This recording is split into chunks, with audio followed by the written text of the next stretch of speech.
Hi, this is Sergeant Beast Larson, Inmate Suicide Investigations Part 2. And I kind of talked briefly before about it in a video comparing inmate suicides in a county jail as opposed to a prison. This is a little bit more about the investigations of the suicides by inmates, by those that are being detained. And I'm not covering every possible avenue, way to commit suicide. That's not my goal. My goal is to get you to think out of the box. And for those of you interested in becoming detectives, investigators, or promoting your way up, sergeant, lieutenant, and up, thinking outside and beginning this practice now is very beneficial to you. I'm not going to read all this. When I'm done, I'll edit the video so that you'll be able to see it up close, just one page at a time, and screenshot it for these notes. But I kind of break it down a couple sections. Newly arrived inmate in the first 48 hours. Now, we all know, we've all been, if you're watching this, you've all worked in and seen people come in, inmates come in, intake, or into the dorm if you're a dorm officer. There's a lot of things that happen in that first 48 hours. Number one, they get scared. Yes, they do. There is risk of being assaulted and sexually assaulted. We all know this. You find somebody that commits suicide in the first 48 hours, this might be why. Maybe they're overwhelmed by their sentence and the rest of their life being incarcerated. I mean, none of us have been put in a prison cell, slam the door and say, life without parole, see ya. Imagine how they feel. That might overwhelm them. Some people can't sit in that small cell for the rest of their life.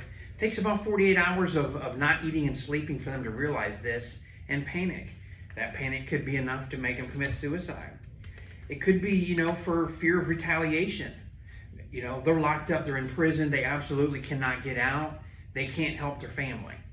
So maybe they're afraid there's some retaliation there and they choose suicide to not have to deal with it. Or maybe to protect their family because, somebody might be extorting them and they're afraid that somebody will get to them, get the information from them, and they feel if they are deceased, they cannot reveal information about their family. So safety of family, that's a big issue. They may receive a death threat. I mean, how many times an inmate have you seen they get off the bus and they start fighting because they know each other, know about each other? We had one at Hays State Prison in Georgia.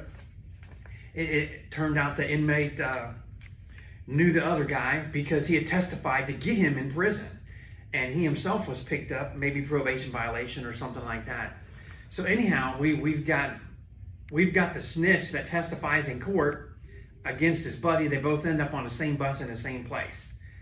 And we learned just how fast the CERT lieutenant could spray everybody in that room in the hallway. Just some ideas. It's critical to know and to think about this. Why? What has happened in those beginning times? Besides what has happened to them, if there is a suicide in the first 48 hours, it's critical to know who do they have contact with. Officers, staff members, counselor, any religious part, the chaplain, I couldn't think of the word. Anybody that's talked to them and kind of briefly what they talked about. Were there any indications or signs? Those things can kind of help lead up to that. Don't be afraid to go talk to somebody. If the CERT team takes them on intake and delivers them, and 6 hours later you're the dorm officer and they commit suicide, go ask the CERT team, hey, how did he act during intake?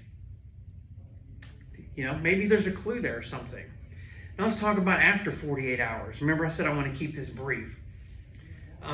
It may take them a week or two, maybe a month, and they realize having other people 100% control their life, they just can't handle it. It becomes too much for them. They may feel like there's just no way out and they're in a mess. Maybe there's a green light, a hit put on them, and they decide it's better for me to commit suicide than to be tortured, extorted, and killed, kind of in an order and all in the same day or two.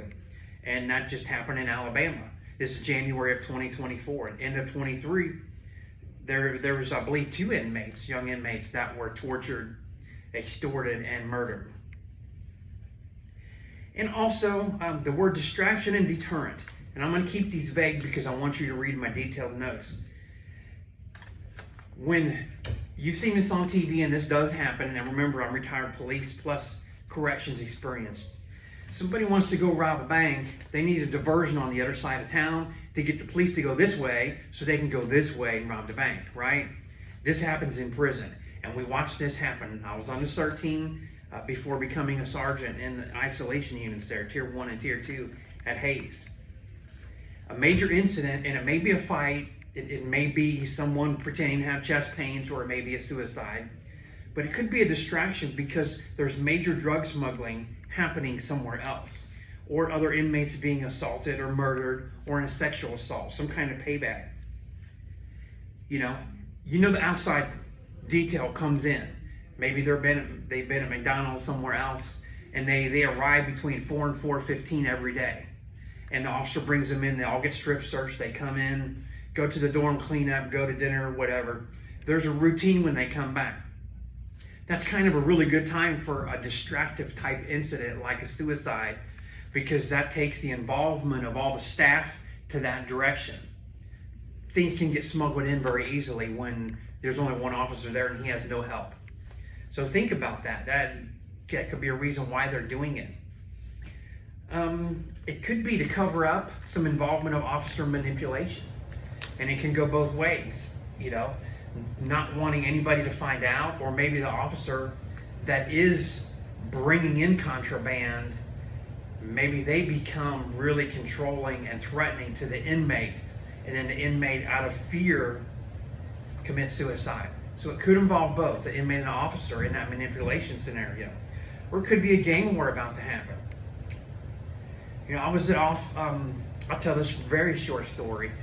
We had family come down. We lived in Georgia, working at Hayes State Prison in Georgia. It was on a Saturday night, a birthday party for my wife. Her mom and her aunts and family were all down, had dinner, just finished dinner, cleaned up the kitchen. And my phone rings and look down, I'm on the CERT team, it's CERT lieutenant. I'm thinking, uh-oh, why is he calling me at 7:23 p.m. on a Saturday night? And we get the word, there's a gang war kicked off. CERT team come. That kind of thing. So that's a big response to happen, but when you're distracted with a very complicated or messy suicide somewhere, that's a good distraction right there. Inmates might be involved in lovers triangles. They may have diseases. They may have that attitude, if I can't have you, nobody will, kind of a thing, and they use suicide as a way out for that. They may be overwhelmed about their sexuality changing and what's going on with them. Hayes State Prison's all male prison. If you ask the male questions about things like, why do you have 87 packs of mayonnaise? They'll look at you and be like, duh, Sarge, we're all men here. You get what I'm saying?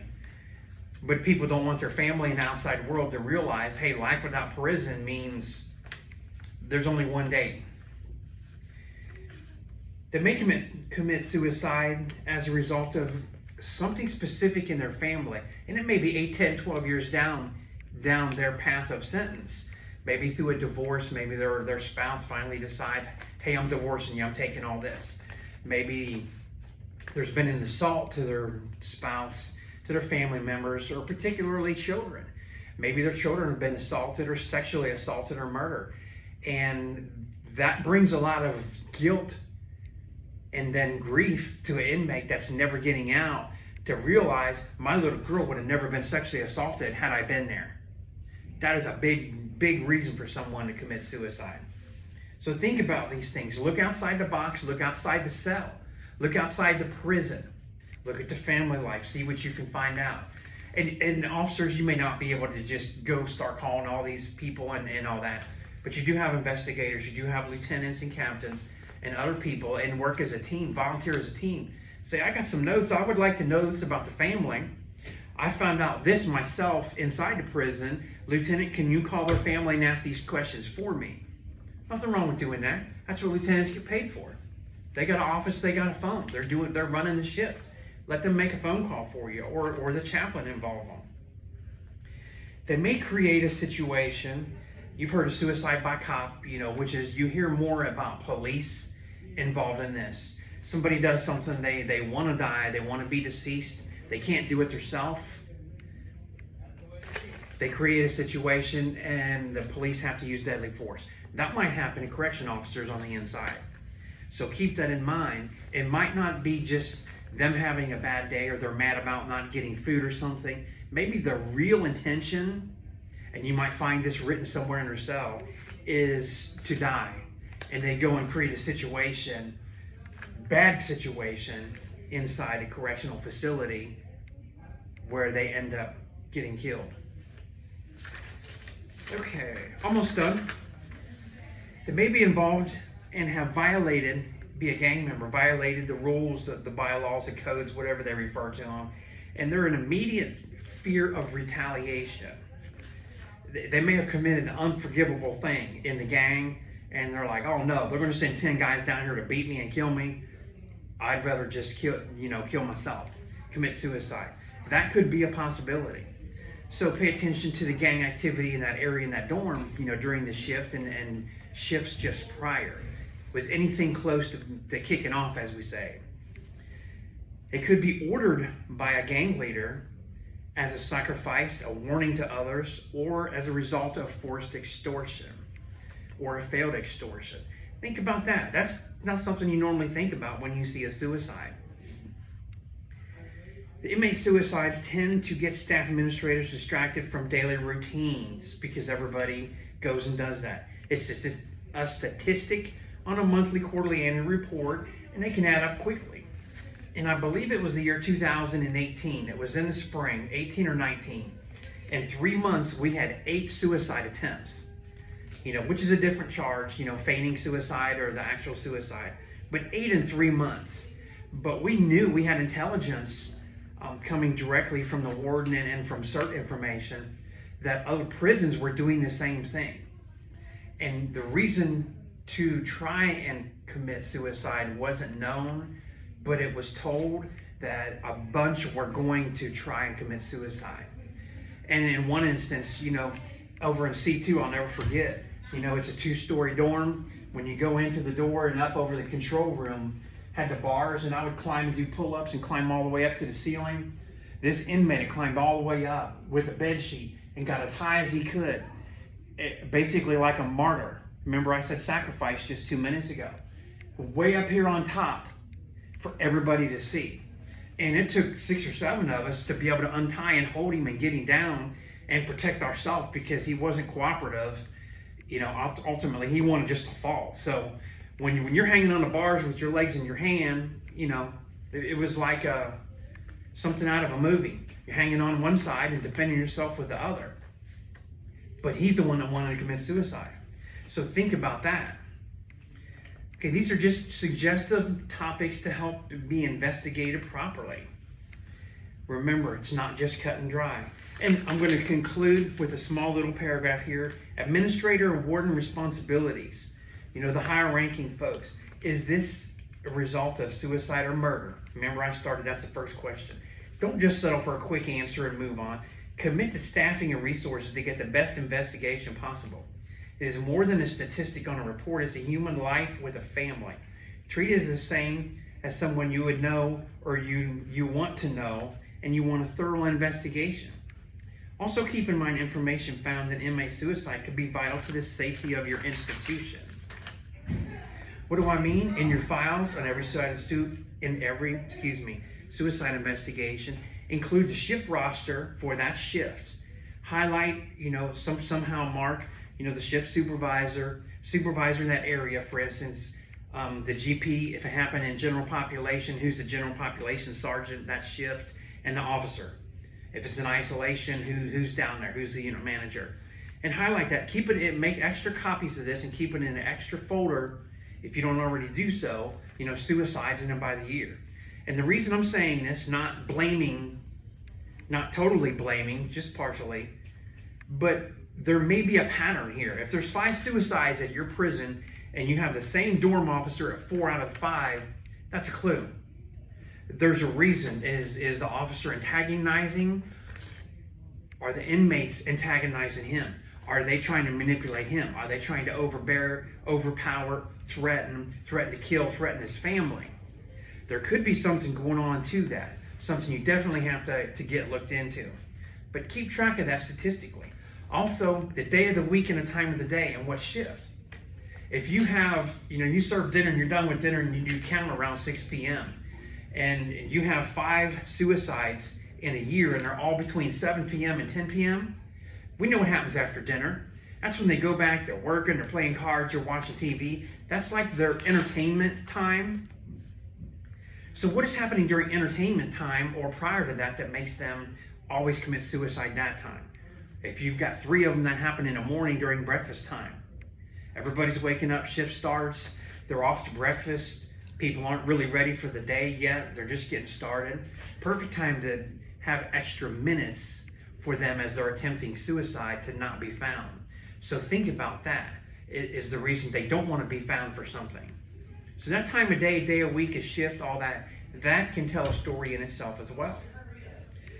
Lastly, multiple suicides with, okay, I'm sorry, I already explained that part. So think about this. Think about your staff, think about your inmates, think about your gangs. Put this all together in a picture. And then take that picture, take that prison, your barriers, and go outside to the family, the relatives, work-related, maybe something at work's catching up, maybe they've embezzled money and that's catching up. Financial crimes are really big. Maybe, they have a crew on the outside. They're not in a gang. Maybe they have a robbery crew and they're hitting banks in armored cars. Maybe something outside has changed or developed. So you'll see these at the end of the video. Just take a few minutes. This is about almost 17 minutes. I need to wrap up really fast.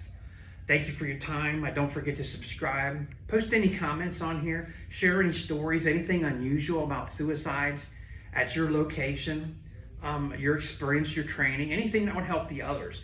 The purpose of my channel in these videos is to help you. I'm an old dude, been around for a long time, seen a lot of things, and just want to share. Like the guys with Tear Talk, True Prison Stories by Gary Young, Gary York, I'm sorry. Just Corrections by William Young. Don't forget about these guys. Anthony Russ. Thanks for everything.